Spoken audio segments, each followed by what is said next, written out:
Malaikat itu ono sing drengki disalahno pangeran, kita jamin.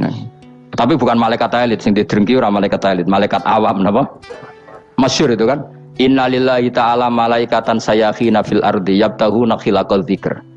Terus Allah punya sekian malaikat yang tukang mencari-cari tempat dzikir. Khilaqul dzikri itu tempat-tempat halal haram, tempat-tempat ngaji. Kalau orang Toreko ya tempat wiridan oleh maknanya. Tapi kalau orang fikih maknanya tempat diajarkannya halal dan haram. Terus setelah ketemu orang ngaji terus kata para malaikat sing apian, halumu ila buhyatikum, ini tempat kamu, ini orang ngaji. Kemudian ada malaikat yang agak hasud, tapi entah gimana hasudnya. Pokoknya bilang gini, itu ada orang yang datang ke situ tidak niat ngaji, nyari temannya. Kebetulan temannya itu ngaji. Maka ya Allah itu jangan masukkan kategori yang ngaji, karena dia nyari situ nyari temannya. Kebetulan temannya itu ngaji. Tapi apa kata Allah? Hum alqaumu la yasqa bihim jalisuhum. Wes ngono lah, asal melok gabung tak sepuro kata Allah. Hum alqaumu la yasqa bihim jalisuhum. Mereka adalah kaum asal ikut duduk saja, ikut nimbrung duduk saja dengan niat yang macam-macam, tetap tak ampuni kata Allah. Tidak penting kan niat ngaji ku hiburan, alternatif dibanding ngomong sumpah ngadepi bojo. Wes gak penting kabeh. Pokoke anggere melok nimbrung sah. Enak loh. Ayo alhamdulillah. Sauni-unimu. Jadi agama itu tadi, pokoknya jangan kulino merubah kestatusan. Makanya itu hebatnya ahli sunnah napa wal jamaah. Setiap ada hadis la imana liman la ahdalah.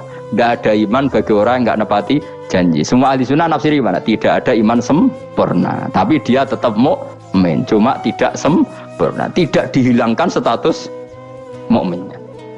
Masa orang Indonesia kalau maling enggak orang Indonesia? Lalu kamu buat kemana dia?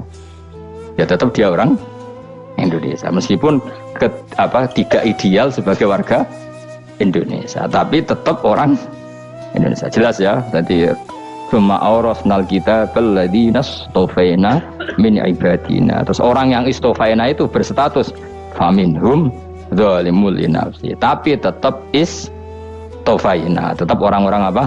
Pilihan. Karena kita alhamdulillah apapun fase kita dipilih Allah menjadi orang Islam. Alhamdulillah alladzi hadana li hadza ma kunna linahtadiya laula an hadana Allah. Dan kita alhamdulillah dengan segala kekurangan kita tetap dipilih Allah menjadi muslim. Ora terima muslim pembawa jalalain, enggak keren ta Mas. Just no. Just. Oh, inna anzalnahu fi lailatul qadar. Quran itu tak turunkan pada malam. Jadi normalnya Lailatul Qadar itu berbarengan dengan malam. Tapi wis rasa mbok imani biasa wae, mari fitnah ngare apa? Nah biasa. Yang jelas Lailatul Qadar itu bisa kapan saja. Nah ulama dulu bilang ya bisa kapan saja. Cuma kata ulama-ulama bisa saja diturunkan di tanggal itu. Ya bisa itu karena memang nuzulul Quran itu kan tidak semuanya di tanggal 17 sebetulnya. Jadi di mana-mana itu ada simbol-simbol yang dipakai. Istilahnya tanggal 17 itu simbol, memang kebetulan ada yang tanggal 17. Tapi kita tahu kan yang turun di penjajah. Banyak enggak ketika diumumkan kemerdekaan masih yang berjibaku ngelawan penjajah? Banyak. Tapi kita butuh simbol. Jadilah kita ngambil 17 Agustus. Ngono kok ora iso. Jadi tanggal itu ada tanggal hakiki, tanggal simbol. Meskipun yang hakiki ya simbol ya hakiki. Dong ya. Alhamdulillah. Ayo kok pinter aku yo. Maksudnya ben kulino mikir, ben urip itu gak glonyar-glonyor ora jelas. Wah, kalau pokoknya goblokku barokah menangatil kula. Karena saya itu kenapa kok tahu goblok barokah itu gini ya. Satu supaya saya tidak takabur ya. Saya akan kecelok wong alim ben takabur. Dua aja wong goblok ya ono pinter ya, Mas. Kaya wong iku lho, kaya wong naik apa jenenge? Naik jambean lho, 17 Agustus apa? Apa? Tarungane. Panjat Pinang. Itu kan nilainya hanya berapa yang di atas? Kira kalau di sini berapa nilainya? Ini kalau diberikan diuangkan 1 juta ada? 1 juta. Bagi penonton tuh kan gini, cek goblok ya demi duit 1 juta gelebotan kayak gitu kan gini. Wong barang angel kok dilakoni, goblok banget kan gitu jare sing ra melok. Tapi ya delok aku seneng. Tapi kon melok ora gelem. Lah duit 1 juta ya tak rewangi gitu. Orang goblok ya gitu. Dadi wong alim ku angel. Wis ngerti nak angel, maka ra usah melok barang angel kan gitu. Berarti pinter gak wong goblok ku? Tak warai ya. Dadi wong alim iku angel. Maka saya menghindari barang angel. Menghindari barang angel itu satu kepintaran. pintaran. Berarti orang bodoh adalah pintar. Tawar. Jelas ya? Jelas ya? Alhamdulillah. Makanya kula nu kadang kok pinter kowe, Mbak aku. Karena kamu tahu ngalim iku angel, menghindari barang sukar itu pinter. Berarti wong bodoh iku pinter. Tapi pinter dalam kebodohan.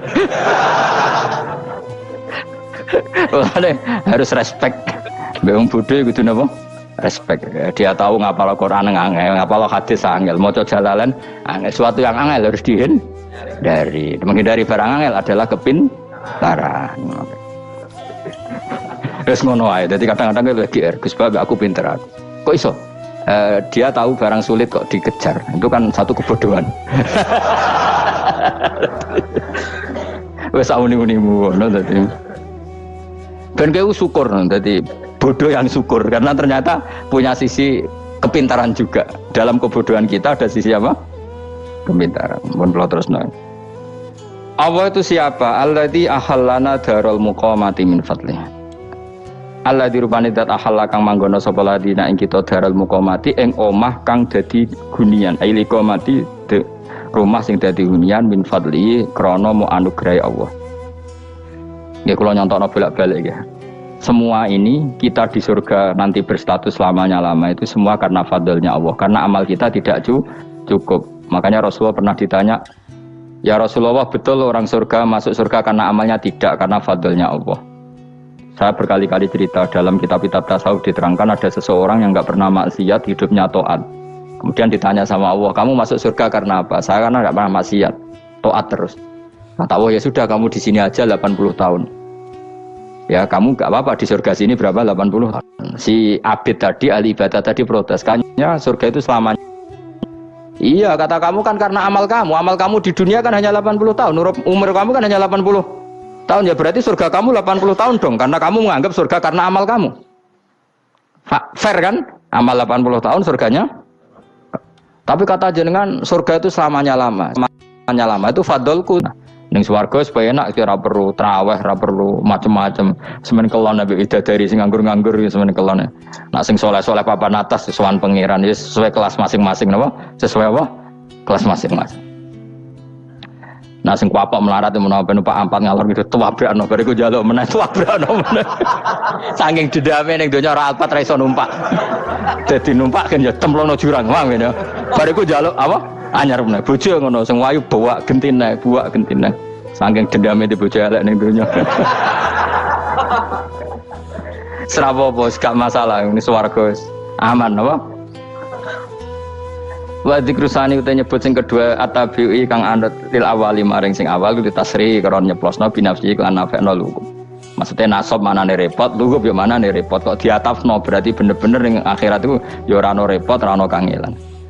Waladina utawa ngake kafaru kang kafir sapa ladina iku lagim tetep kedhe ladina naru jahannam mauten neraka jahannam. Orang-orang kafir itu pasti masuk neraka. La yuqta. Maksudnya kafir dan dengan definisi yang mati alal kufri. Kalau masih di dunia kamu tidak bisa menvonis si A si B pasti kafir karena finalnya adalah di husnul khotimah atau suul khotimah. Maka status sekarang. Kita dikatakan mukmin ya sekarang, yang sedang kafir ya sedang kafir. Bisa saja yang sedang fasik nanti mati soleh, yang sedang soleh nanti mati fasik. Makanya kita nggak berhenti doa apa ya muqallibal qulub tsabbit qalbi ala dinik, karena kita tidak pernah tahu. Makanya status kafir ya wamatu wahum kufar. Sebagian ayat apa wamatu wahum kufar, status yang permanen adalah dalam keadaan mati, dia dalam keadaan kafir. Tapi kalau masih di dunia gini nggak jelas. Makanya saya suwun ya, kalau kita harus toleransi sebagai warga Indonesia, kalau kamu orang alim, toleransi atas nama agama, karena yang sedang kafir pun tidak jaminan selalu kafir. Jadi kita tidak perlu musuhan, karena memang semuanya tidak mesti. Ya itu kalau atas nama apa? Agama. Kalau atas nama negara ya memang kita berkawan atas nama sama-sama bangsa apa? Indonesia. Kalau atas nama agama ya memang nggak mesti juga. Bisa saja mereka husnul khotimah, kita tidak pernah tahu. Makanya Allah terbilang waqulu linnas siapa husna, dengan siapapun yang baik. Lah soal nak diperangi kita perang ra kudu wong kafir. Lah pepe dibaca wong Islam ayo males. Lagi meneng ae disembelih. Ya soal itu kan bab sial, bab mempertahankan apa di diri. Itu udah harus dengan orang apa? kafir. Misalnya ada penjahat mau membunuh istri kamu tentu dibolehkan Islam melawan. Paham ya? Makanya di kitab-kitab fikih diterangkan ada bab di mana harbi itu kafir yang melawan kita itu boleh kita lawan. Tapi kata sarah itu tidak harus kafir. Dalam konteks apa? Kita mau digarong orang atau istri kamu mau diperkosa orang, ya kamu wajib melakukan perlawanan. Jadi tidak adifa anil dzali apa adifa anin nafsi. Makanya Nabi mengatakan mangkutila duna alif bahwa syahid. Jadi itu kan disiplin fikih. Makanya ngaji ya. Makanya tatus soleh juga gitu. Orang soleh yang sedang soleh nggak boleh kumal luhur, bisa saja suul khotimah. Kita punya cerita banyak. Misalnya Khalid bin Walid, Wahsy itu kayak apa Nabi bencinya sama Wahsy karena pembunuh Sayyid Hamzah. Tapi dia mati husnul khotimah. Sa'labah yang punya gelar merpatinya masjid karena selalu itikaf malah suul khotimah. Kita tidak pernah tahu. Dan tidak pernah tahu itu bagus. Karena menjadi mawas diri, menjadi tawadhu. Tawadhu itu ekspresinya macam-macam. Boleh ada ya ulama yang, ini cerita aja ya, ada ulama yang mau dicucuk. Alasannya didik santri atau masyarakat biar hormat sama orang alim. Itu ya benar. Ada ulama yang nggak kerso dicucuk. Alasannya saya sendiri untuk melawan ujub saya, keangkuhan saya, kesombongan saya. Ini namanya istihad. Boleh, bebas, orang boleh. Kenapa? Istihad. Abdul bin Mas'ud itu nggak senang punya santri nderekno dia. Karena kata beliau, dillatan ditabe wa fitnatan lil mabuk. Yang nderekno itu hina, dia khawatir kumo luhur apa? Kiai kalau kelamaan di nderekno itu kan kumo luhur. Kadang bawa rokok era gelem, ono sing gawakno. Bahkan nyumet era gelem ono nyumet. Padahal kok film geng Cina ae. Geng Cina kan bodoh kan. Kadang ini bangga, kok geng Cina kok apa? Tapi banyak juga ulama yang mau biar gue iling-ilingan nggak apa-apa, semua itu istihad. Kenapa semua itu nggak apa-apa kita. Makanya saya itu ya kadang salaman, kadang enggak. Karena istihad kita banyak. Uwais Al-Qarni itu nggak mau salaman, bukan karena dia menolak salaman. Dia takut kalau ada tradisi begitu orang dicucup-cucup terus sombong. Itu juga bahaya bagi yang dicucup. Tapi ya salaman tetap sunat, kita tetap yakin salaman itu sunat karena mendidik anak atau masyarakat hormat sama orang alim. Tapi kalau itu terlalu masif, nanti orang yang abal-abal menjadi keangkuhan. Delok wong sakmenake nyucup aku kabeh, keren gak? Keren apa nih? Soalnya jangan ditakdir pun rokok aneh-aneh wae. Enggak ada yang keren di dunia. Yang keren adalah makanya Salman Al Farisi ketika dia sukses menaklukkan Persia, itu mau syukuran. Kata Salman Al Farisi, enggak Jong. Kalau saya nanti masuk surga, saya mau syukuran, tak undang namanya. Saya juga punya rencana syukuran di surga, nanti tak undang sebenarnya. Dan enak kan nggak usah biaya undang, pesta besar-besaran. Enak seneng dugem-dugem ini kono ora ono maksiat. Sekono go babonmu, widadarimu go. Piro kan widadari ora, Pitung puluh. Piro Mas? Oke rencana piro Mas? Piro? Kan 70 Mas. Nanti tak undang. Saya punya rencana, pokoknya sekali masuk surga bersyukuran besar-besar. Kayak tak undang ra ono berarti ning neraka.